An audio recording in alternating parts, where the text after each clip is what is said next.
Para quem fez a primeira fase do 27º Exame de Ordem e ficou em dúvida nas questões de tributário, ou para quem já está estudando para o próximo exame e já está se dedicando à resolução de questões, nesse vídeo vamos comentar as questões objetivas de tributário da primeira fase do 27º Exame de Ordem. Fiquem ligados!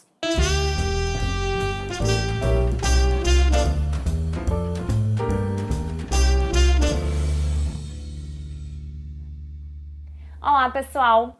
Um pouquinho antes da primeira fase do 27º Exame de Ordem, eu deixei aqui um vídeo para vocês com as principais dicas para a resolução da primeira fase.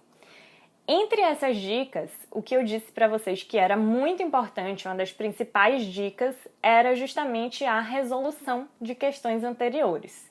Então, nesse vídeo, eu vou fazer aqui comentários com vocês, tentar resolver com vocês as questões de tributário da primeira fase desse 27º exame. Vamos aqui acompanhar. A primeira questão de tributário da prova foi a questão 22. Eu vou colocar aqui do lado para vocês, aí vocês leem e vão acompanhando. A gente vai ler primeiro a questão e depois vamos resolver juntos. Questão 22. A União concedeu isenção de imposto sobre a renda aos portadores da doença beta. João e Maria são portadores da referida doença, sendo João servidor público do estado ABC e Maria servidora pública do município XYZ. Em razão de retenção indevida do tributo, João e Maria desejam propor ação de restituição do imposto sobre a renda retido na fonte. Com base nesse relato, assinale a alternativa correta, a afirmativa correta. Letra A. João e Maria devem ajuizar a ação em face da União, sendo a competência da Justiça Federal. B. João deve ajuizar a ação em face do Estado ABC, enquanto Maria deve ajuizar a ação em face do município XYZ, sendo a competência da Justiça Estadual. C. João deve ajuizar a ação em face da União e do Estado ABC, e Maria em face da União e do município XYZ, sendo a competência da Justiça Federal. João e Maria devem ajuizar a ação em face do respectivo ente empregador, sendo a competência da Justiça Federal, tendo em vista o interesse da União. Essa questão não foi uma questão muito fácil, não. Ela envolve tanto a questão da competência tributária, como da repartição das receitas tributárias, e ainda envolve a questão da competência para o ajuizamento da ação de restituição, a ação de repetição do indébito. Bom, a gente sabe, primeiro, a questão trata do imposto sobre a renda. A gente sabe que o imposto sobre a renda é um imposto de competência da União, conforme o artigo 153, inciso 3 da Constituição. Mas o artigo 157, inciso 1, determina que o produto da arrecadação do Imposto da União sobre a renda e proventos de qualquer natureza, incidente na fonte sobre rendimentos pagos a qualquer título por eles, suas autarquias e pelas fundações que instituírem e mantiverem, pertencerá aos Estados e ao Distrito Federal. Da mesma forma, o artigo 158, inciso 1, determina que pertencem aos municípios o produto da arrecadação do Imposto da União sobre a renda e proventos de qualquer natureza, incidente na fonte sobre rendimentos pagos a qualquer título por eles, suas autarquias e pelas fundações que instituírem e mantiverem. Então, o imposto é de competência da União, mas aquilo que os estados e municípios retêm dos pagamentos que eles fazem para os seus servidores e prestadores de serviço será receita transferida para esses entes. Notem que a competência continua sendo da União, porque a competência tributária, como a gente já sabe, ela é indelegável. Só que, nesse caso, a gente tem uma transferência de recursos. O imposto de renda retido será, portanto, receita transferida da União para os estados e para os municípios. O que a questão quer saber? No caso de repetição do indébito, de restituição do imposto de renda, que é retido indevidamente por estados e municípios, e nesse caso a receita é de titularidade dos estados e municípios também, ela quer saber se a ação deve ser ajuizada contra a União ou contra o respectivo ente que fez a retenção, o Estado ou o município, o Estado ABC ou o município XYZ.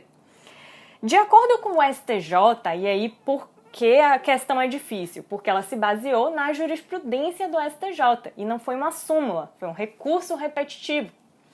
De acordo com a jurisprudência do STJ, os estados da federação são partes legítimas para figurar no polo passivo das ações propostas por servidores estaduais que visem o reconhecimento do direito à isenção ou repetição do débito relativo ao imposto sobre a renda retido na fonte. Esse entendimento ele foi firmado no bojo do recurso repetitivo número 989-419 do Rio Grande do Sul.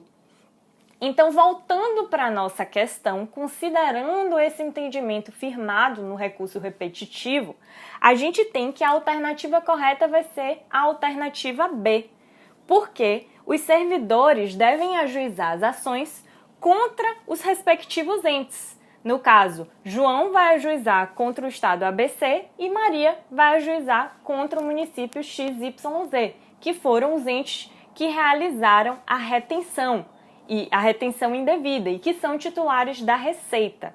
Então, nesse caso, a competência para processar e julgar a ação de repetição do indébito será da Justiça Estadual. Não poderia ser a A nem a C, porque não será ajuizada a ação em face da União, mas sim dos entes que fizeram a retenção, e também não poderia ser a D, porque a D trata de competência da Justiça Federal. E nesse caso, como a ação é ajuizada contra o Estado ou contra o município, no caso João e Maria, o STJ entende que a competência é da Justiça Estadual, ok? Então, a resposta certa é a letra B. A questão 23 da prova traz o seguinte: o município M resolve ele mesmo fiscalizar e cobrar o Imposto sobre a Propriedade Territorial Rural, o ITR, dos imóveis rurais localizados em seu território. Acerca desse cenário, assinale a alternativa correta. E aí a gente tem letra A. O ITR não pode ser fiscalizado e cobrado pelo município, por se tratar de tributo de competência da União. B. O município M poderá optar, na forma da lei, por fiscalizar e cobrar diretamente o ITR. Letra C. A fiscalização e a cobrança do ITR pelo município M autorizam-no a reter 50% do produto da arrecadação do imposto como contraprestação pela fiscalização e pela cobrança no lugar da União. D. A partir da opção de fiscalizar e cobrar o ITR, o município M passa a ter competência para alterar a alíquota do imposto, inclusive sua redução. Bom, essa questão ela é desenvolvida com base no que dispõe o artigo 153, parágrafo 4º, inciso 3 da Constituição, que determina que o ITR será fiscalizado e cobrado pelos municípios que assim optarem, na forma da lei, desde que não implique em redução do imposto ou qualquer outra renúncia fiscal. Ou seja, a fiscalização do ITR é uma opção dos municípios. O município pode optar pela fiscalização dos imóveis rurais situados no seu território, na forma da lei, sendo que, no caso, há apenas a delegação da fiscalização e da cobrança do imposto. Não há delegação de competência, porque a competência tributária é indelegável. Veja, esse conhecimento era importante para duas questões da OAB. Competência tributária é indelegável. De acordo com o artigo 158, inciso 2 da Constituição Federal, o município que optar por pela fiscalização do ITR terá direito à totalidade, 100%, do produto da arrecadação do ITR, o que, mesmo assim, não significa delegação de competência. Vejam, o município pode optar por fiscalizar e cobrar o ITR e assim ele vai ficar com 100% da arrecadação, mesmo assim a competência continua sendo da União, porque lá no artigo 153, parágrafo 4º, inciso 3, a Constituição diz que o município ele não vai poder fazer alteração, redução do tributo, conceder isenção, ou seja, ele não tem competência, ele só vai ter a capacidade tributária ativa de fiscalizar e cobrar o tributo. Voltando para a questão, a gente vai ver que a alternativa correta vai ser também a alternativa B, que traz inclusive a redação do artigo 153, parágrafo 4º, inciso 3 da Constituição. A alternativa A, ela vai estar errada porque ela contraria o que determina o dispositivo, o artigo 153, parágrafo 4º, inciso 3. Ela diz que o ITR não pode ser fiscalizado e cobrado pelo município. Ele pode sim ser fiscalizado e cobrado pelo município. A alternativa C, ela está errada porque o município receberá, no caso da opção pela fiscalização, ele receberá 100% e não 50%. 50% ele recebe se ele não fiscalizar. Se ele fiscalizar, ele vai receber a totalidade da receita, 100%. E a letra D está errada porque isso não comporta em delegação de competência para o município. Então, ele não pode reduzir as alíquotas do imposto, certo? Por isso que a letra D não está certa. A questão 24 da prova traz o seguinte, vamos ler aqui. A sociedade empresária ABC, atuante na área de prestação de serviços de limpeza, em dificuldades financeiras, não estava conseguindo realizar o pagamento dos tributos federais.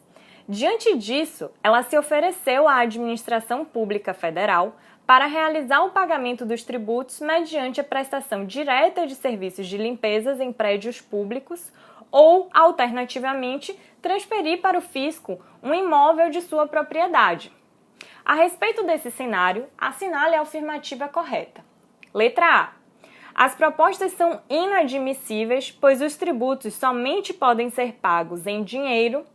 Letra B. As propostas são admissíveis em razão do princípio da menor onerosidade para o devedor, favor debitores. Letra C. A proposta de transferência do imóvel do contribuinte para a fazenda pública para o pagamento de tributo é admissível por expressa previsão legal, expressa permissão legal.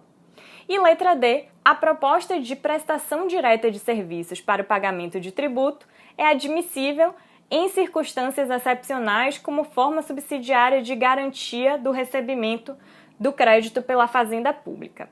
Essa questão, ela nos remete ao próprio conceito de tributo que está lá no artigo 3º do CTN. Lá a gente tem que o tributo ele será uma prestação pecuniária em moeda ou cujo valor nela se possa exprimir. O que não significa que o pagamento de tributo ele pode ser feito com prestação de serviços. Na verdade, em regra, o pagamento de tributo ele tem que ser feito em dinheiro. No entanto, o artigo 156 do CTN, quando ele trata das modalidades de extinção do crédito tributário, no seu inciso 11, que foi incluído pela Lei Complementar 104 de 2001, ele traz a possibilidade de dação em pagamento em bens imóveis, na forma e condições estabelecidas em lei. Essa dação em pagamento ela já foi regulamentada em âmbito federal, que é o âmbito que trata a questão, né? A questão fala de débitos federais. E assim, a gente tem que o tributo ele pode ser pago em dinheiro ou em dação em pagamento de bens imóveis. Não é possível o pagamento de tributos através de prestação de serviços, ok? Voltando para a questão, a gente vai ver que a alternativa A ela não está correta porque o pagamento não será apenas em dinheiro. Ele pode ser também através de dação em pagamento com bens imóveis. A letra B e a letra D, elas estão erradas porque não é admitida a prestação de serviços como meio de pagamento de tributos, mas apenas dinheiro ou dação em pagamento com bem imóvel.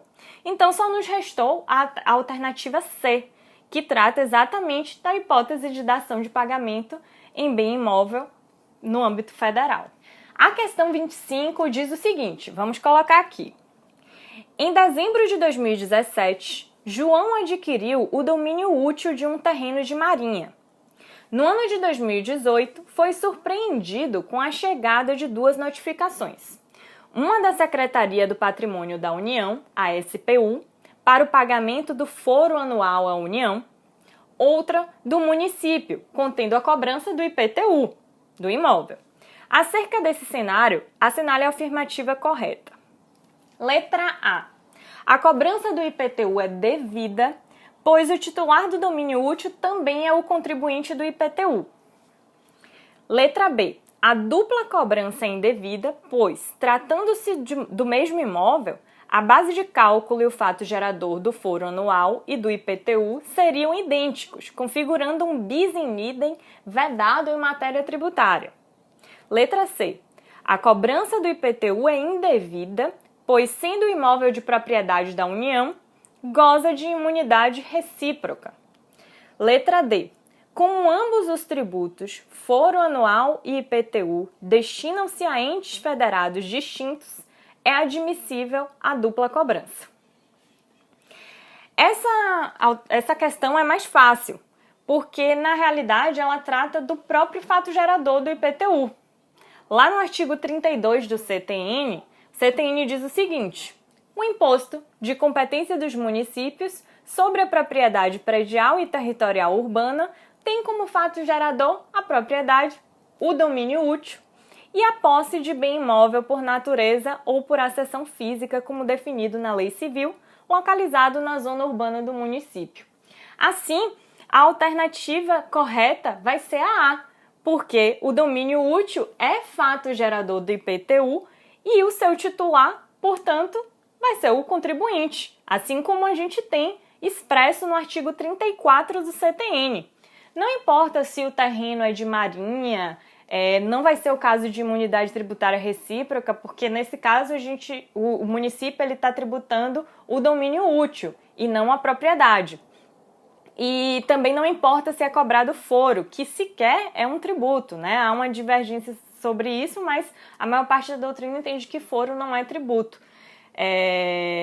Eu particularmente acho que foro não tem nada a ver com tributo, então não tem o que se falar em bis in idem, e que pra gente aqui o que vai importar é que o domínio útil ele será tributado sim pelo IPTU. Então a alternativa correta é a alternativa A. Nossa última questão dessa prova é a questão 26, que diz o seguinte: a pessoa jurídica Sigma teve lavrado contra si um auto de infração. A autuação fiscal lhe impôs multa pela falta de exibição de notas fiscais durante um determinado período. Após ser citada em sede de execução fiscal, a pessoa jurídica Sigma alegou em embargos à execução que não apresentou as notas porque elas haviam sido furtadas por seu antigo gerente geral, que com elas praticara ilícito criminal, tendo sido, por isso, condenado na esfera penal por sonegação fiscal e furto daquelas notas. Com base nessa narrativa, no que tange ao pagamento da multa tributária, assinale a alternativa correta. Letra A. A responsabilidade é pessoal do antigo gerente por ter cometido infração conceituada na lei como crime. Letra B.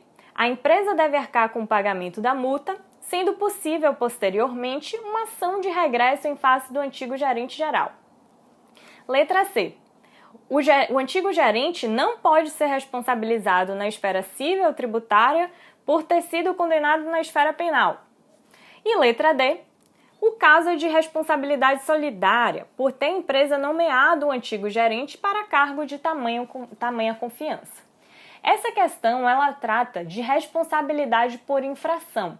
Vejam que a questão deixa bem claro que é para responder no que tange ao pagamento da multa tributária, da multa pela infração de não exibição dos documentos fiscais. Essa questão ela pode ser resolvida com o que dispõe o artigo 137, inciso 1 do CTN, que diz o seguinte: a responsabilidade é pessoal do agente quanto às infrações conceituadas por lei como crimes ou contravenções, salvo quando praticadas no exercício regular de administração, mandato, função, cargo ou emprego, ou no cumprimento de ordem expressa emitida por quem de direito. No caso, então, voltando para a questão, a nossa alternativa correta será A, porque o gerente praticou um crime. E se ele praticou uma infração conceituada em lei como crime, a responsabilidade será pessoal dele. Veja que o crime que ele cometeu foi inclusive contra a empresa, porque ele furtou as notas fiscais. Ele praticou um crime de furto e inclusive ele foi condenado por esse crime. Então, a responsabilidade é pessoal do agente por infração conceituada em lei como crime. E nesse caso ele não estava praticando um exercício regular do mandato, muito pelo contrário, ele praticou o crime contra a empresa. Então, apenas ele deve ser responsabilizado pessoalmente pela infração na seara tributária, principalmente tendo em vista que o gerente já foi condenado, né, na seara criminal.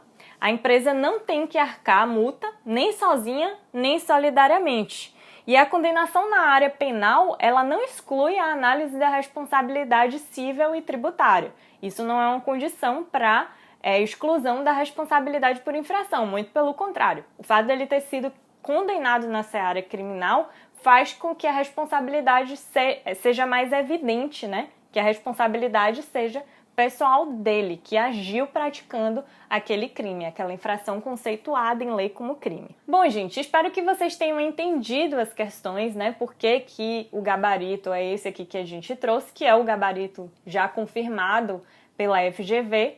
E fiquem ligados, se inscrevam no nosso canal, porque eu vou colocar aqui vídeos com dicas também para a segunda fase do exame de ordem.